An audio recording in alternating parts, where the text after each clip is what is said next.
Hi friend, সবাইকে good morning. আজকের কাজ দিয়েছে ট্যাম্পসের যে কাটিং মালটা নিচে পড়ে তার চারপাশে হ্যান্ডেলিং পাইপ লাগাতে হবে। এই দেখুন, এই সাইডগুলোতে হ্যান্ডেলিং পাইপ লাগাতে হবে। আর এই যে কাটিং মালটা পরে রডের সামনের অংশটাও কেটে বাদ দিয়ে দেয়, পেছনের অংশটাও কেটে বাদ দিয়ে দেয়। প্রায় 200 ডিগ্রি কাছাকাছি গরম থাকে এই রডগুলো। এর নিচে পড়ে একসাথে অনেকগুলো রড কেটে বাদ দিয়ে যায় 1 সেকেন্ডের মধ্যে। আর ওই পাশে 16 রড চলছে ক্যান্টিলিভার বাইপাস করিয়ে।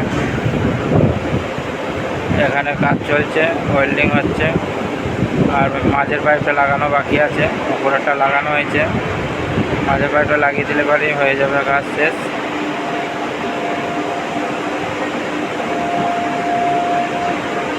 আর ভিডিওটা ভালো লাগলে শেয়ার আর ফলো করে দেবেন। আর দেখুন, হয়ে গেছে আমাদের কাজ, হ্যান্ডেলিং পাইপ লাগানো হয়ে গেছে। আর দেখাচ্ছি আপনাদের কীভাবে ট্যাম্পসের কাটিং হয়। এই দেখো, কাটিং হয়ে রডগুলো পড়ছে, সামনের অংশটাও বাদ দিয়ে দিচ্ছে, পেছনের অংশটাও বাদ দিয়ে দিচ্ছে।